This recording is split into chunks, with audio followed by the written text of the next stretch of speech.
वीज़े के हवाले से लेटेस्ट सूरत हाल क्या है, चाहे वो वीज़ा जो है विज़िट वीज़ा है, वर्क वीज़ा है, वीज़ा रिन्यूअल है, इनसाइड है, आउटसाइड है और अगर आपका वीज़े का ग्रेस पीरियड गुज़र चुका है, यूएई के अंदर आप मौजूद हैं, फिर आपको क्या करना चाहिए? या आपने पाकिस्तान से विज़िट वीज़ा लगवाया था और किसी बेस पे आप ट्रैवलिंग नहीं कर पाए, तो उसका कोई यूएई के लॉ के मुताबिक कोई सॉल्यूशन है कि नहीं है? आपको क्या करना चाहिए इस सिनेरियो में कि आप का वीजा जो है वो आ चुका था लेकिन आप ट्रैवलिंग नहीं कर पाए, आप यानी इन आउट नहीं कर पाए और अभी तक जो है फ्री जोन और वीज़ों का क्या स्टेटस है। और एक जो सवाल मुझे बहुत ज़्यादा पूछा जाता है फैमिली वीज़े के बारे में पूछा जाता है कि हमें फैमिली वीज़े का बताएं कि क्या फैमिली वीज़ा लग रहा है कि नहीं लग रहा।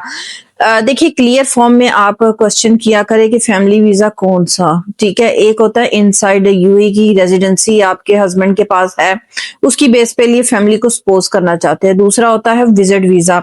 तो आप थोड़ा सा क्लियर, मैं दोनों के बारे में हर वीडियोस के अंदर बता दूंगी। अस्सलाम वालेकुम, ये है आपका अपना चैनल एमरेट बर्ड, जिसमें मैं लेके आती हूँ ट्रैवलिंग से रेलिवेंट, वीजा और जॉब से रेलिवेंट छोटी से छोटी और बड़ी से बड़ी न्यूज है। सबसे पहले आप हार्ट के बटन को प्रेस कर दे ताकि आपका एक लाइक जो है वो मुझे बहुत ज्यादा खुशी देता है कि लोगों को वीडियोस पसंद आ रही है, ठीक है। उसके बाद नेगेटिव पॉजिटिव कमेंट्स आते रहते हैं, सारे मैं रीड करती हूँ और जो है कोशिश करती हूँ कि जिनका आंसर बनता है मैं आंसर भी दूं उनको, ठीक है। इसके अलावा अगर आपको कोई क्यूरी समझ में नहीं आती, आपका कोई बहुत कॉम्प्लिकेटेड मसला है, तो आप फेसबुक के ऊपर कांटेक्ट कर सकते हैं मुझसे। वीजे से रेलिवेंट मैं बात कर रही हूँ, कुछ भी हो, या जॉब में आपको कोई जो है मिला है कुछ ऐसा कि आपको हायरिंग है, आपको समझ नहीं आ रही है कंपनी रियल है या फेक है, ईमेल रियल है या फेक है, तो वो भी मैं आपको गाइड कर सकती हूँ कि जिस पे आपको इनविटेशन वसूल हुआ है कि वो ईमेल असल है या फिर नकल है, ठीक है। ये बहुत ज्यादा मार्केट में चीजें आम हो रही हैं, डेली बेस पे मेरे पास भी ऐसी सी ईमेल्स आती हैं कि जिनको मैं सच मानने पे हो जाती हूँ, ठीक है। और फिर एक आम जो बंदा है उसके लिए तो बहुत प्रॉब्लम है। चलिए मेन टॉपिक की तरफ आ जाते हैं। सबसे पहले बात कर लेते हैं हम विजिट वीजे के बारे में। क्या विजिट वीजा इस टाइम पे लग रहा है? तो जी हाँ, विजिट वीजा इनसाइड जो है ना वो बिल्कुल लग रहा है और स्किल्ड वीजे के अंदर भी कोई प्रॉब्लम नहीं है। अगर आप 10 वीजे के अप्लाई कर रहे हैं ना, तो उसमें से तकरीबन 2 रिजेक्ट होते हैं, बाकी 8 अप्रूव होते हैं। स्किल्ड वीजे के अंदर कोई प्रॉब्लम नहीं है। और अगर वीजे ट्रांसफर की बात करें, एक्सटेंशन रिन्यू की, ठीक है, तो एक्सटेंशन रिन्यू बिल्कुल हो रही है। देखिए अगर आप इनसाइड यूएई के अंदर मौजूद है ना और आपका वीजा एक्सपायरी हो गया है या फिर आप जो है उसका टाइम गुजर चुका है, ठीक है, उसके ऊपर जो ग्रेस पीरियड आपको मिलता है ना, तो उसके अंदर एक्सटेंशन रिन्यू बिल्कुल होती है, कभी कोई प्रॉब्लम नहीं होती इनसाइड वीजे के अंदर, ठीक है। लेकिन अगर 10 में से 2 लोगों का किसी बेस पे वीजा रिजेक्ट हो जाता है, कोई भी रीजन है, तो उसको लोग उछाल के इतनी ज्यादा न्यूज को वायरल कर देते हैं कि बहुत सारे लोग मिसगाइड हो जाते हैं और उसमें नेगेटिविटी बहुत ज्यादा जो है वो फैलाते हैं। हम ऑन ग्राउंड मौजूद हैं, हमें पता है कि यहाँ पे क्या है क्या नहीं है, ठीक है। वो लोग जो वीडियोस देखने के लिए आते हैं फिर अपनी फ्रस्ट्रेटेड भी निकालते हैं कि जी ये है वो है। तो देखिए अगर आपको इंटरेस्ट नहीं है तो आप वीडियोस देखने क्यों आए, ठीक है। अगर आपको इंटरेस्ट है तो आप क्लियर फॉर्म में जो भी आपकी चीजें हैं वो आप पूछें, आपको उसका जवाब मिलेगा, ठीक है।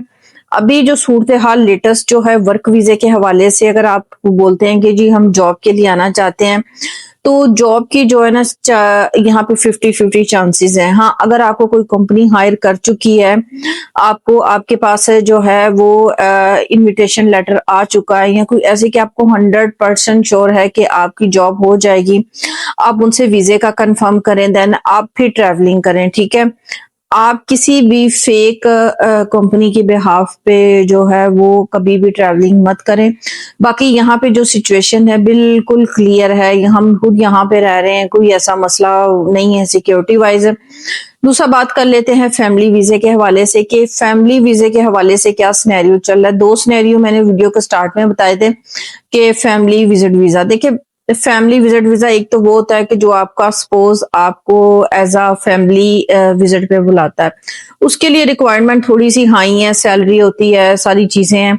एक नॉर्मल विजिट वीजा, तो अगर आप अपने बच्चों के साथ या खुद ट्रैवलिंग करना चाहती हैं तो फैमिली का वीज़ा जो है वो लग रहा है ज़्यादा मसले मसाइल आ रहे हैं। वीज़े के अंदर जो है तकरीबन 20 से लेके 40 साल के लगभग रिजेक्शन ज़्यादा आ रही है, एज के लोगों की रिजेक्शन ज़्यादा है। जबकि आप अगर अपनी वाइफ बच्चों के लिए अप्लाई करेंगे तो वो आपके वीज़े लग जाएंगे, ठीक है। लोग आमिर सेंटर जा रहे हैं, वहां से पता कर रहे हैं, वहां से जी सुनने में आता है कि जी वीज़े अभी नहीं लग रहे हैं, ठीक है। जबकि काफ़ी ज़्यादा लोगों ने मेरे जानने वालों में पूछा तो उन्होंने बोला कि जी वीज़े लग रहे हैं, ठीक है।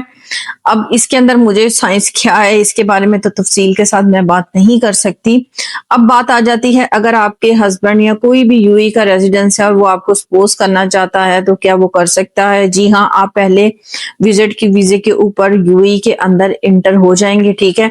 देन अगर वो एलिजिबल हैं, अगर 4000 अबव उनकी सैलरी है, टेनेंसी कॉन्ट्रैक्ट है, ठीक है, तो वो इजीली आपको अपने जो है ना वो स्पोर्ट्स के ऊपर ले सकते हैं। ये क्राइटेरिया है, अगर फुलफिल करते हैं तो आपको वीज़ा आप भी एज़ अ मतलब फैमिली यूएई की रेज़िडेंस बन सकती हैं। तो इंशाल्लाह इसके बारे में एक सेपरेट से मैं वीडियोस बनाऊँगी फैमिली रेज़िडेंस तो उसमें तफ़सील के साथ वो चीज़ें शेयर करूँगी जो खुद हमने भी की एज़ अ स्पोज़, ठीक है। यकीनन आज का ब्लॉग आपको पसंद आया होगा। नेक्स्ट ब्लॉग के लिए मुझे इजाज़त दीजिए। अल्लाह हाफ़िज़।